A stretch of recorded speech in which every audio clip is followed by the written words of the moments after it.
Hello everyone, मेरा नाम doctor Mrinalini Manoj है। आज हम बात करेंगे हस्बैंड्स के द्वारा पूछा जाने वाला एक कॉमन सवाल कि नेचुरली प्रेगनेंसी रहने के लिए मेरा स्पर्म काउंट कितना होना चाहिए।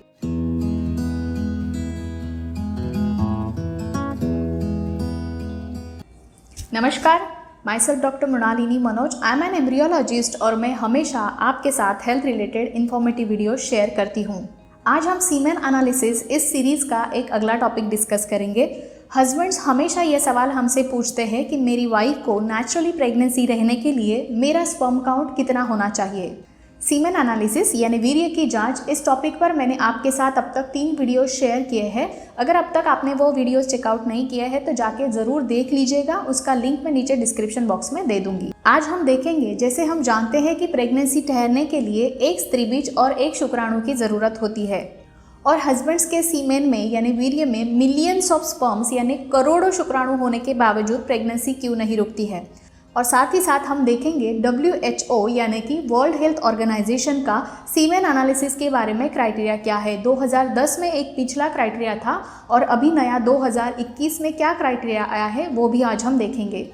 वीडियो को आखिर तक पूरा देखिएगा ताकि सीमेन एनालिसिस से रिलेटेड या स्पर्म काउंट से रिलेटेड कोई भी सवाल या कोई भी कंफ्यूजन आपके दिमाग में आप नहीं रखेंगे। तो चलिए, विदाउट एनी फर्दर गपशप, लेट्स स्टार्ट द वीडियो। जैसे आप सभी को पता है कि हस्बैंड और वाइफ जब रिलेशन बनाते हैं यानी शारीरिक संबंध बनाते हैं तो हस्बैंड अपने शुक्राणुओं को वाइफ के वजाइना में यानी योनि मार्ग में डिपॉजिट करते हैं। वहां से उन शुक्राणुओं को गर्भाशय मुंह के द्वारा गर्भाशय में जाना होता है, और गर्भाशय में भी ऊपर गर्भाशय नलिका का जो मुंह होता है दोनों तरफ, राइट साइड और लेफ्ट साइड के गर्भाशय नलिका तक, वहां तक उनको ट्रैवल करना होता है। उसके बाद वहां पे गर्भाशय नलिका में जो ओवम होता है एम्प्यूला पार्ट में, वहां तक शुक्राणुओं को अपना रास्ता तय करना होता है, और शुक्राणु और स्त्रीबीज इनका मिलन गर्भाशय नलिका में एम्प्यूला पार्ट में होता है। कोई भी एक शुक्राणु जब इस स्त्रीबीज को फलित करता है तब उस प्रोसीजर को हम कहते हैं कि फर्टिलाइजेशन कंप्लीट हुआ। ये फर्टिलाइजेशन होने के बाद वो तैयार हुआ बच्चा 4 या 5 दिनों तक धीरे धीरे बहते बहते वापस गर्भाशय के कैविटी में आता है, बच्चेदानी में आता है, और वहाँ पे गर्भाशय के अंदर जो अंदरूनी परत बनी हुई होती है, खून की गद्दी जिसे एंडोमेट्रियम कहा जाता है, वहाँ पर आके चिपकता है। जब ये प्रोसेस पूरी तरह से कंप्लीट हो जाती है तब हम उसे कहते हैं कि कंसीव हो चुका है या फिर प्रेगनेंसी रह गई है। अब ध्यान से समझिए, जब हस्बैंड्स को बताया जाता है कि आपके सीमेन एनालिसिस के रिपोर्ट्स में स्पर्म काउंट कम आया है, जैसे 10 मिलियन पर ml या फिर 15 मिलियन पर ml, 20 मिलियन पर ml ऐसा काउंट आया है, तो उनको पहला सवाल होता है, तो मैडम नेचुरली प्रेगनेंसी रहने के लिए तो सिर्फ एक ही शुक्राणु होता है, ऐसा आप हमेशा कहते हैं, तो फिर इतने मिलियंस करोड़ों शुक्राणु होने के बावजूद मेरी वाइफ को प्रेगनेंसी क्यों नहीं रुक रही है। तो चलिए इस बात को समझते हैं। मान के चलते हैं कि किसी हस्बैंड के रिपोर्ट में सीमेन एनालिसिस में उनका काउंट 20 मिलियन पर ml आया है, यानी 20 करोड़ 1 ml वीर्य में उनके शुक्राणु है। जब ये वीर्य वाइफ की योनि में डिपॉजिट होता है, तब वजाइना में डिपॉजिट होता है, तब ये जो वजाइना होता है फीमेल का, वाइफ का, उसका pH बहुत एसिडिक होता है नेचुरली। उस वजह से जब ये शुक्राणु वहाँ पे पहुँचते हैं योनि मार्ग में, तब वहाँ पे 50 to 60% स्पर्म्स वहाँ पे डेड हो जाते हैं यानी कि मर जाते हैं due to vaginal acidic fluid. तो अभी बचे कितने, जैसे 20 मिलियन पर ml थे, अभी 50% मर गए, यानी कि 10 मिलियन पर ml हमारे पास अभी बचे हैं। अब इन 10 मिलियन शुक्राणुओं को गर्भाशय की मुंह से अंदर गर्भाशय कैविटी में जाना होता है, यानी कि सर्विक्स, गर्भाशय मुंह यानी सर्विक्स में जाना होता है। ये जो सर्विक्स होता है तो वहाँ पे भी जो सर्वाइकल फ्लूइड होता है वो बहुत ही गाढ़ा यानी विस्कस होता है। उस वजह से जितने शुक्राणु उस ट्रैक से ट्रैवल कर रहे हैं उसमें से 95% शुक्राणु उस विस्कस फ्लूइड में ट्रैप हो जाते हैं, यानी कि अटक जाते हैं। सिर्फ 5% शुक्राणु ही होते हैं जो गर्भाशय मुंह को पार करके एक्चुअली गर्भाशय की कैविटी में पहुंचते हैं। तो 1 करोड़ शुक्राणुओं में से 95% शुक्राणु अटक गए और 5% शुक्राणु सिर्फ जब गर्भाशय में पहुंचते हैं तो उनका आंकड़ा होता है 5 लाख पर ml। जैसे गर्भाशय तक तो पहुंच गए शुक्राणु, अभी उनको बहते हुए ऊपर की तरफ जाना होता है, गर्भाशय नलिका के मुंह तक जाना होता है। गर्भाशय के अंदर की कैविटी को पार करते करते उसमें से भी 90% शुक्राणु डेड हो जाते हैं यानी कि डिस्ट्रॉय हो जाते हैं। और सिर्फ 10% शुक्राणु होते हैं जो गर्भाशय नलिका के मुंह तक पहुंचते हैं।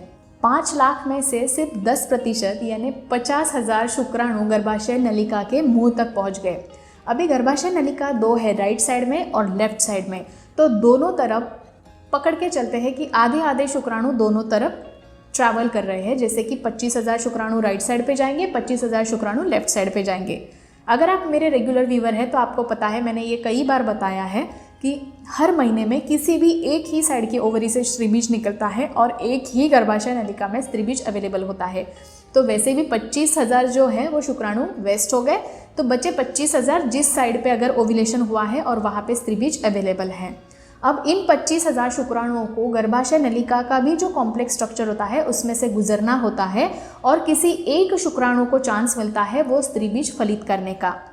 जब ये स्त्रीबीज फलित हो जाता है तभी उसको बोला जाता है कि फर्टिलाइजेशन हुआ। अभी समझने के लिए मैथमेटिकली या स्टैटिस्टिकली ये प्रोसीजर पूरा बहुत सिंपल लगता है, बट ये जितना सिंपल लगता है उतना सिंपल होता नहीं है। एक्चुअली फर्टिलाइजेशन कंप्लीट होना it's a very complex procedure. अब देखते हैं WHO का क्राइटेरिया क्या है।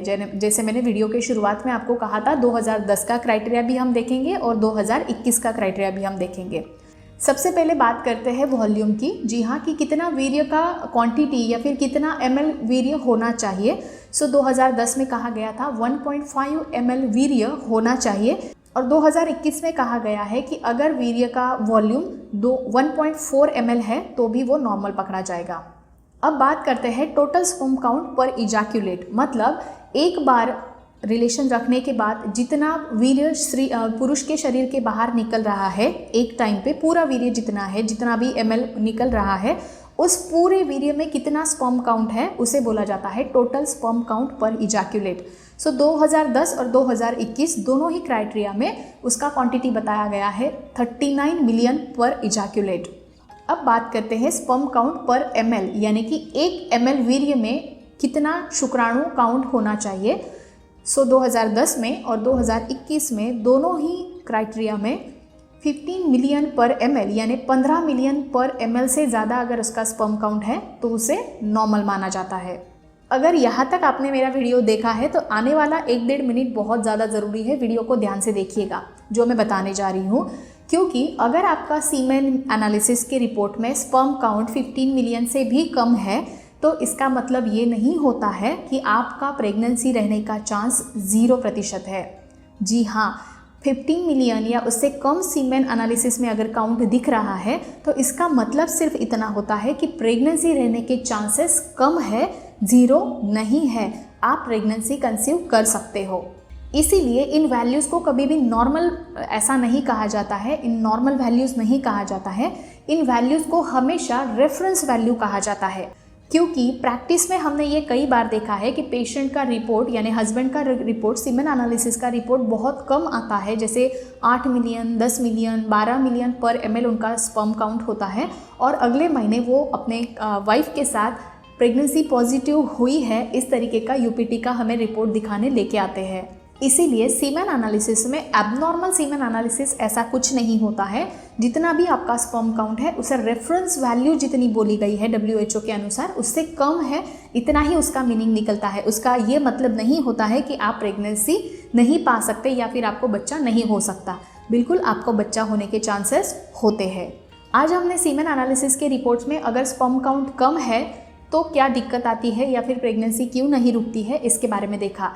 लेकिन कई बार ऐसे रिपोर्ट्स भी हम सीमेन एनालिसिस के देखते हैं जिसमें स्पर्म काउंट 50 to 70 मिलियन पर ml होता है, फिर भी उनको नेचुरली कंसीव नहीं होता है, प्रेगनेंसी नहीं होती है।